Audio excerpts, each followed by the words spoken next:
Olha só, e se tudo, absolutamente tudo que a gente pensa que sabe sobre ensinar e aprender, estivesse, na verdade, de ponta cabeça? Pois é, hoje a gente vai mergulhar fundo num texto espiritual bem denso, mas fascinante, conhecido como o Manual dos Professores. Logo de cara, o manual já joga na mesa uma ideia que vira tudo de cabeça para baixo. A ideia é a seguinte: ensinar e aprender não são duas coisas diferentes. Não, são a mesmíssima coisa, um ato só. Pensa bem, isso já desafia nossa lógica, né? E olha, isso é só o começo da conversa. Então, o que o manual basicamente está dizendo é que o nosso jeito de pensar o sistema de pensamento do mundo está todo invertido, completamente ao contrário. Ele propõe uma correção, uma virada de chave, como dá para ver bem nessa comparação aqui. Vamos entender melhor como funciona essa lógica. Certo. Então, qual é o programa fundamental, segundo o manual? É que a gente vive numa espécie de sistema de aprendizado em circuito fechado. Um sistema que, no fim das contas, só reforça e ensina uma coisa: desespero e morte. E é bem nesse cenário, nesse mundo de cabeça para baixo, que o manual diz que entram em cena os chamados professores. Eles são como agentes de mudança, sabe? E eles não vêm de mãos vazias. Eles trazem um currículo totalmente novo, um que fala de alegria e de esperança. Ok, mas quem são esses professores? Esses agentes de mudança? A gente pode pensar que é algo super restrito, né? Mas a definição que o manual dá é muito específica e, o que é mais legal, é surpreendentemente aberta a qualquer um. E aqui está o pulo do gato. Não se trata de ser perfeito, de ter um treinamento especial, nada disso. A única, e eu digo única, qualificação necessária é ter feito uma escolha, uma decisão consciente. E que decisão é essa? Aquela em que a pessoa não viu os seus próprios interesses como algo separado dos interesses de outra pessoa. Simples assim, só isso. Certo, mas qual é o alcance disso? Qual é o verdadeiro poder que esse papel de professor tem? Bom, o manual faz uma afirmação que é de cair o queixo, na verdade. E tudo se resume a um único número: 1.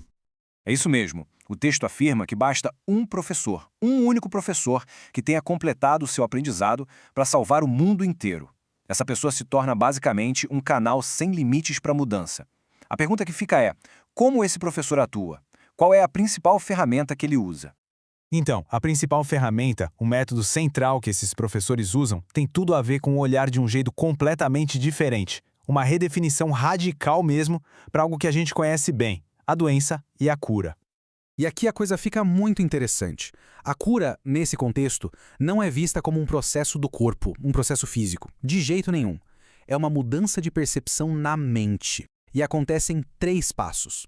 Primeiro passo: reconhecer que a doença é, na verdade, uma decisão da mente. Segundo, entender para que essa decisão foi feita, qual o seu propósito equivocado. E o terceiro, que é o mais crucial de todos, simplesmente retirar todo e qualquer valor que a gente dá para a dor. Em outras palavras, a responsabilidade pela cura está inteiramente na mente da própria pessoa que está doente. E o professor, o papel dele não é curar, mas sim servir como um lembrete de que existe uma outra escolha, uma escolha que a pessoa simplesmente esqueceu que podia fazer. E conforme um professor vai avançando nesse aprendizado, nesse caminho, o manual diz que 10 características bem específicas começam a aparecer. Elas surgem naturalmente, sem esforço. São, por assim dizer, os sinais da maestria. E quais são elas? Bom, a gente tem confiança, honestidade, tolerância, gentileza e a lista segue. A confiança, aliás, é a base de tudo, o alicerce. Mas o mais curioso não é só a lista em si, mas o fato de que o manual dá um significado novo para muitas dessas palavras. Por exemplo, a generosidade, que a gente já vai ver, mas também a ausência de defesas e a paciência. Elas ganham uma cara totalmente diferente aqui. E olha que exemplo perfeito daquela inversão de pensamento que a gente falou no começo. Generosidade aqui não é sobre dar algo e ficar sem. É o contrário. É dar para poder ter. A lógica é que o professor só quer aquilo que ele pode dar para todo mundo, sem exceção, porque qualquer outra coisa que só ele pudesse ter, simplesmente não teria valor nenhum para ele. É uma forma de proteger e afirmar o que é real e valioso. Bom, e tudo isso, todo esse processo, esse aprendizado, leva a quê? Qual é o resultado final? Basicamente uma mudança completa, fundamental, na maneira como o mundo é percebido. O manual vai dizer que o passo final é abandonar o julgamento. Mas não porque é errado julgar ou porque não se deve. É mais profundo que isso. É porque, na verdade, é impossível julgar. Como assim impossível? Pensa só, para fazer um julgamento real, de verdade, uma pessoa precisaria saber de absolutamente tudo. Tudo do passado, tudo do presente e tudo do futuro. Quem é que tem essa capacidade? Ninguém.